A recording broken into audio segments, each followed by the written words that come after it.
The Road Not Taken is a simple and short poem by American poet Robert Frost. इस poem में Robert Frost एक traveller के dilemma के बारे में बोलते हैं कि चलते चलते एक ट्रैवलर को डिलेमा होता है कि कौन से रास्ते से अभी वो जाए। ऐसे हमारे लाइफ में भी होता है, कुछ कुछ सिचुएशन ऐसे आते हैं, कभी कभी रास्ते में चलते चलते अगर हमें सामने दो रास्ता मिल जाए तो हमें चूज़ करना पड़ता है कि इस रास्ते से जाए या फिर उस रास्ते से जाए। तो ये बस रास्ते के बारे में हम बोल रहे हैं, लेकिन बस रास्ता नहीं है, ऐसे हमारे लाइफ में बहुत डिसीजन भी हमें लेना पड़ता है। तो कुछ कुछ डिसीजन भी हमें इस तरह से चूज़ करना पड़ता है। अगर हमारे पास 2-3 ऑप्शंस होते हैं तो हमें 2-3 ऑप्शंस में से एक ऑप्शन ही लेना पड़ता है, हम एक साथ 2-3 ऑप्शन चूज़ नहीं कर पाते हैं। तो एक स्टूडेंट के लिए ये समझना बहुत ही ज़्यादा ईजी हो जाएगा जब हम इसको स्ट्रीम के साथ कंपेयर करेंगे, क्योंकि ऐसा होता है कि हम मेट्रिकुलेशन तक तो थोड़ा बहुत हम लोग सेम सब्जेक्ट से पढ़ते हैं, तब तो चूज़ करने का उतना कुछ ऑप्शन होता नहीं है। लेकिन मेट्रिकुलेशन के बाद हमें एचएस फर्स्ट ईयर में स्ट्रीम चूज़ करना पड़ता है, और उस टाइम में हमें आर्ट्स, कॉमर्स या साइंस, इन 3 में से एक स्ट्रीम चूज़ करना पड़ता है। और ऐसा हमारे इंटरेस्ट के ऊपर बेस करके ऐसा होता है कि if we are interested in science then we take science as our stream, and we are interested in arts then we take arts. ऐसे हम करते हैं। तो हम एक साथ साइंस, आर्ट्स, कॉमर्स ये तीनों चूज़ नहीं कर सकते हैं। तो इसी तरह के डिलेमा के बारे में यहाँ पे पोएट दिखाते हैं एक ट्रेवलर के थ्रू। Two roads diverged in a yellow wood and sorry I could not travel both. तो यहाँ पे जो ट्रैवलर है वो बोल रहा है कि दो रोड एक वुड में जाके, एक फॉरेस्ट में जाके डाइवर्ज होता है, सेपरेट हो जाता है, और इस वुड को येलो वुड बोला गया है। मतलब इस फॉरेस्ट को येलो फॉरेस्ट बोला जा रहा है क्योंकि इस फॉरेस्ट के जितने भी पेड़ पौधे थे उनके पत्ते येलो हो गए थे। येलो सिग्निफाई करता है कि ये ऑटम का सीज़न था। And sorry I could not travel both, और ये जो ट्रैवलर है वो बोल रहा है कि sorry I could not travel both, वो दो रास्ता एक साथ ट्रैवल नहीं कर सकता है, तो इसलिए उसको किसी एक रास्ते को चुनना पड़ेगा। And be one traveller long I stood, और एक ट्रैवलर बनने के लिए उसको वहाँ पे खड़े होके पहले तो ये आइडिया लगाना पड़ेगा कि किस रास्ते से जाने पे उसका अच्छा होगा या फिर किस रास्ते में जाने का उसका इंटरेस्ट है। And look down as far as I could, क्योंकि हम अगर ट्रैवल करते हैं या फिर कुछ डिसीजन भी लेते हैं तो हम अपने इंटरेस्ट के ऊपर बेस करके ही लेते हैं। सो इसीलिए उसने क्या किया, वहाँ पे खड़े होकर उसने बहुत देर तक वहाँ से जितना भी उसका नज़र जा सके उतना वो देख के एक पहले से गैस कर रहा था कि ये कैसा हो सकता है, अगर इस रास्ते में मैं जाऊँ तो ये कैसा होगा, अगर मैं इस रास्ते को छोड़ूँ उस रास्ते में जाऊँ तो वो कैसा होगा। To where it bent in the undergrowth, undergrowth का मतलब है ये जो हमने बोला फॉरेस्ट के बारे में, फॉरेस्ट में जितने भी डेंस या फिर profound growth of shrubs and plants है, जितने भी मतलब बहुत सारे पेड़ पौधे थे, उनमें जाके ये जो रोड सेपरेट होता है, वो जो दूर से दिखाई दे रहा था ये फॉरेस्ट, उस फॉरेस्ट तक जितना उसका नज़र जाता है उतना उन्होंने, ये जो ट्रैवलर है उसने देखने का ट्राई किया, और देख के उसने पहले थोड़ा गैस किया कि ये दोनों रास्ता किस तरह के हो सकते हैं।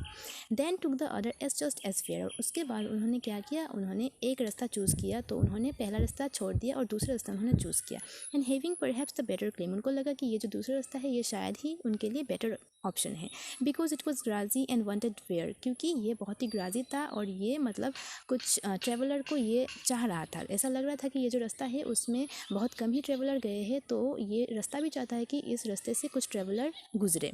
दो for that the passing there had worn them really about the same, लेकिन जब वो उस रास्ते से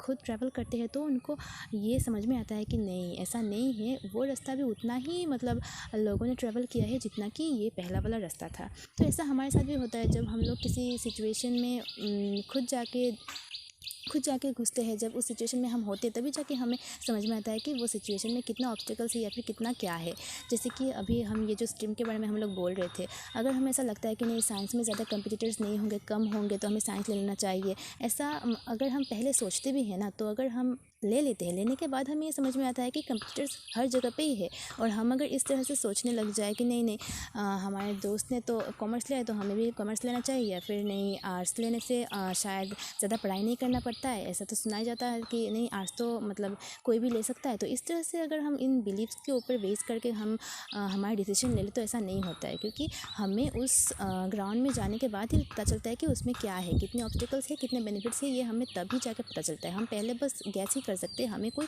एक्चुअल कैलकुलेशन हम नहीं लगा सकते हैं। and both that morning equally lay in lips no step had trodden black. Oh, I kept the first for another day. तो ये उस मॉर्निंग के बारे में बोल रहे जिस मॉर्निंग में वो ये ट्रैवल करने निकले थे, और उनको ये जो मॉर्निंग था उस मॉर्निंग में उनको दोनों रास्ता ही सेम लग रहा था, सेम लीफ से बहुत सारे मतलब पौधों के पत्तों से बहुत ही भरा पड़ा था, और पूरा एकदम ब्लैक पड़ा हुआ था, और देख कर उनको दोनों ही सेम लग रहा था। और उन्होंने ये जो I kept the first for another day बोला, इसका मतलब ये है कि उन्होंने फर्स्ट जो रोड है उसको उन्होंने छोड़ दिया था दूसरे दिन के लिए। उन्होंने सोचा कि चलो next day again I will come and I will travel the other way that day. Yet knowing how way leads on to way, I doubted if I should ever come back. क्योंकि उन्हें भी ये मन ही मन पता था कि अगर हमने एक रास्ता छोड़ दिया है, दूसरे रास्ते में हम ट्रैवल कर रहे हैं, अगर हम किस दूसरे सिचुएशन में या फिर दूसरे ग्राउंड में हम ऑलरेडी जाने का डिसीजन हम ले चुके हैं, तो उसके बाद हम उसमें से खुद को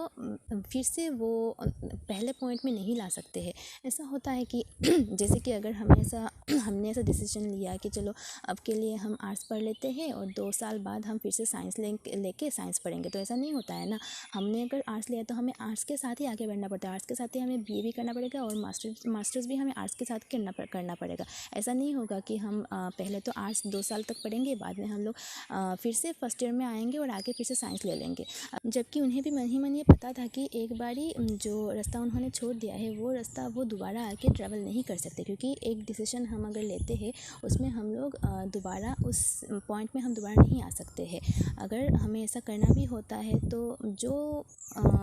रास्ता हमने क्रॉस कर लिया है या फिर जो जितने साल हमने जिस स्ट्रीम में पढ़ लिया है वो दोबारा नहीं कर सकते हैं। हम आगे का जर्नी तो दूसरे रास्ते से कंटिन्यू कर सकते हैं, लेकिन जितना हमने क्रॉस कर लिया, जितना जर्नी हमने कर लिया है, उतना हम चेंज नहीं कर सकते हैं। I shall be telling this with a sigh. Somewhere ages and ages hence, two roads diverged in a wood, and I took the one less traveled by, and that has made all the difference. तो यहाँ पे poet ये सोचते हैं कि after some years when he will be coming to this point, मतलब इस रास्ते पे अगर वो दोबारा आते हैं तो वो एक साई के साथ ये बोलेंगे somewhere ages and ages hence, जब वो मतलब फ्यूचर में यहाँ पे आएंगे तो हम जब भी कुछ पास्ट के बारे में या फिर कुछ चीज़ें हम याद करके बोलते हैं, हमारे पास में जो बीत गया है उसके बारे में अगर बोलते हैं तो हम एक साई छोड़ के बहुत ही एक मतलब लंबा सांस छोड़ के हम ऐसे बोलते हैं कि ऐसा कभी मतलब फ्यूचर ऐसा कभी पास्ट में हुआ था। तो इसी तरह से वो भी फ्यूचर में अगर यहाँ पे आएंगे तो वैसे साई छोड़ के बोलेंगे two roads diverged in a wood and I took the one less travelled by. और यहाँ पे वो किसी एक दिन आए थे और आके जो 2 रोड है वो 2 रोड यहाँ पे डाइवर्ज होता है, सेपरेट होता है एक वुड पे, और यहाँ पे आके उन्होंने क्या चूज़ किया था, उन्होंने लेस ट्रेवल जो एक रोड था उसको उन्होंने चूज़ किया था, and that has made all the difference. और उनके लाइफ में जो भी आज हुआ है, उनके लाइफ में जितना कुछ भी आज तक हुआ है, वो जो भी बने हैं वो सब इस रोड की वजह से, उनके इस डिसीजन की वजह से बने हैं। तो एंडिंग में यही बोलते हैं कि हम जो भी डिसीजन लेते हैं उसमें हमें पूरा अमल करना चाहिए, हमें पूरा मतलब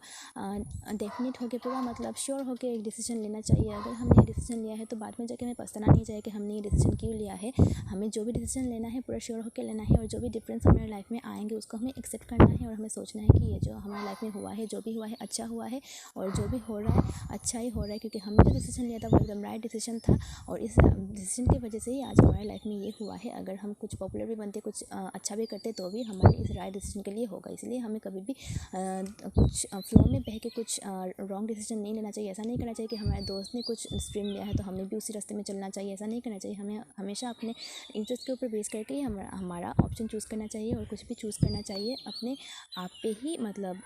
अपने ऊपर ही बेस करके कुछ करना चाहिए। किसी के ऊपर बेस करके किसी को फॉलो करके कुछ करना नहीं चाहिए। हमें अपने डिसीजन में पूरा एकदम स्ट्रॉन्ग रहना चाहिए, डट के रहना चाहिए हमारे डिसीजन में। Thank you.